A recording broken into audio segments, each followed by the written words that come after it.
سبيل الدموع سبيل مريح تنهد يا صاحي كي تستريح. بسم الله الرحمن الرحيم. سلام على من اتبع الهدى.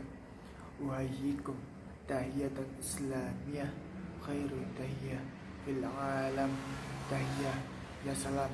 Assalamualaikum warahmatullahi wabarakatuh. Alhamdulillahilladzi anzala ala abdihil kitaba wa lam yaj'al lahu 'iwaja. Assalatu wassalamu daimaini mutalazimaini ala habibina Muhammad sallallahu alaihi wasallam wa ala alihi washabihi ajmain, amma ba'du. Rabbi shrah li sadri wa yassir li amri wa hlul 'uqdatam min lisani yafqahu qawli.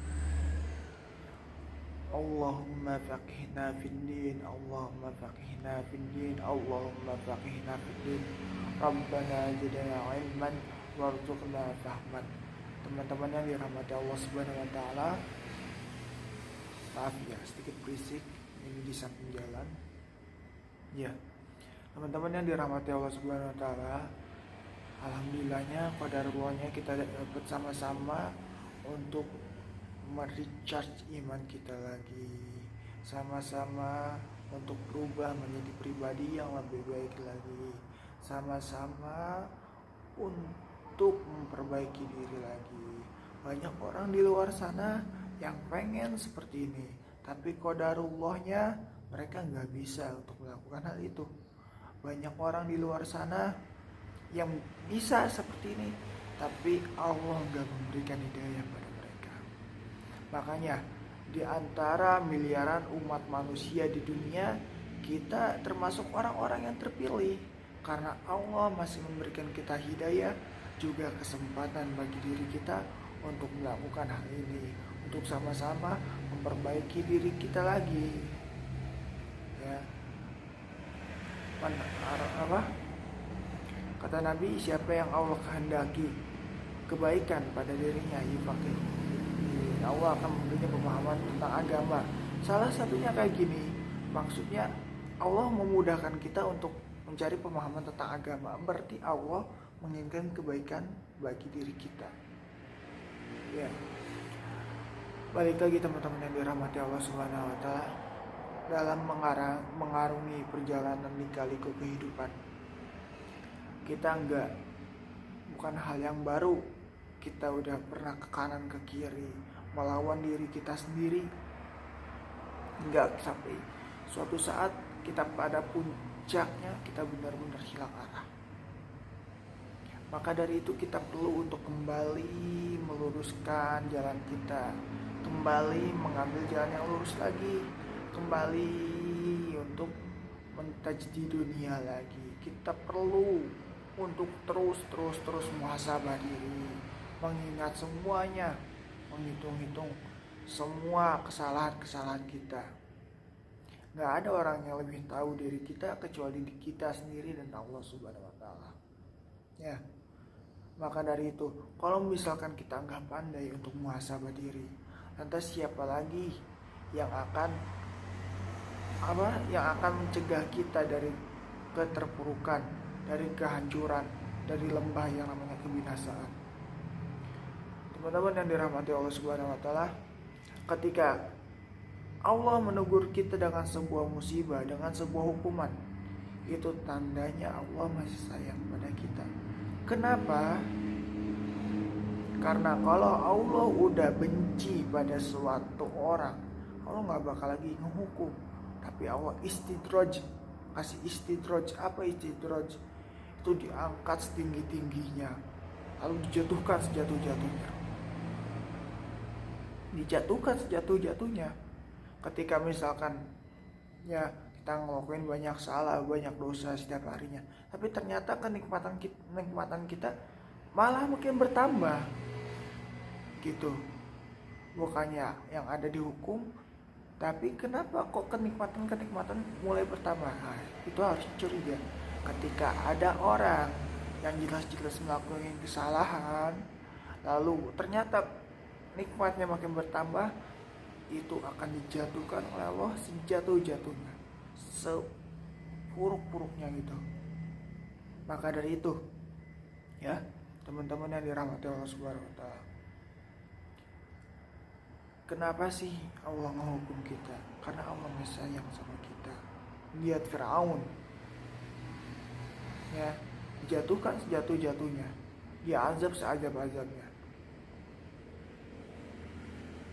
Kalau misalkan udah benci pada suatu hamba, gak bakal dihukum lagi. Gitu. Udah banyak kisah-kisah orang terdahulu. Maka kita harus merenew tajdid dunia lagi, memperbaiki semuanya.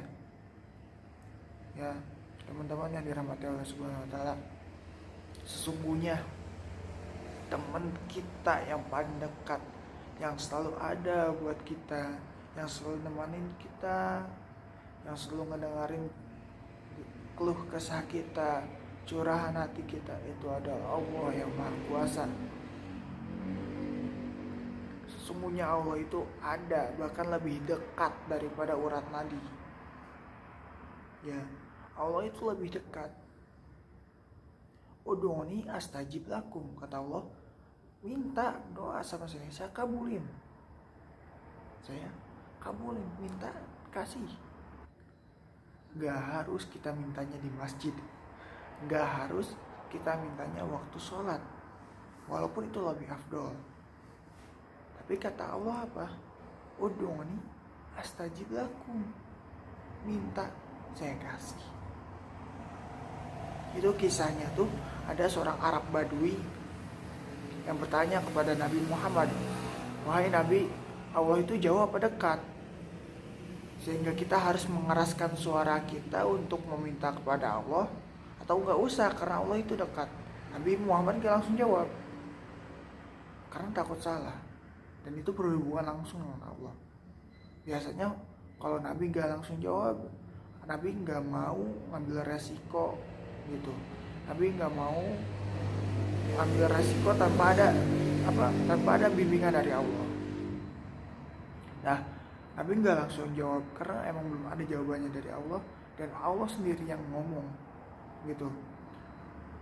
Wa idza salaka ibadi anni fa inni qarib ujibu da'watad da'i idza da'ani.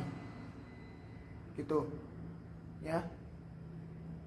Kalau misalkan di surat-surat yang lainnya, di ayat-ayat yang lainnya, ketika ada yang nanya kepada Nabi Muhammad, maksudnya nanyain Allah atau apa gitu, pasti jawabannya pakai kul, katakanlah gitu. Istilahnya ada 3 orang nih. Orang pertama si penanya nanyain orang kedua, gimana sih keadaan orang ketiga. Orang kedua nanya ke orang ketiga, bilangin ke si itu. Nah, Allah juga kayak gitu. Biasanya kalau ada hambanya yang bertanya tentang Allah, pasti jawabannya kul. Yas'alunaka 'anil anfal, kul. Nah, gitu kan. Yas'alunaka 'anil mahiyy, kul.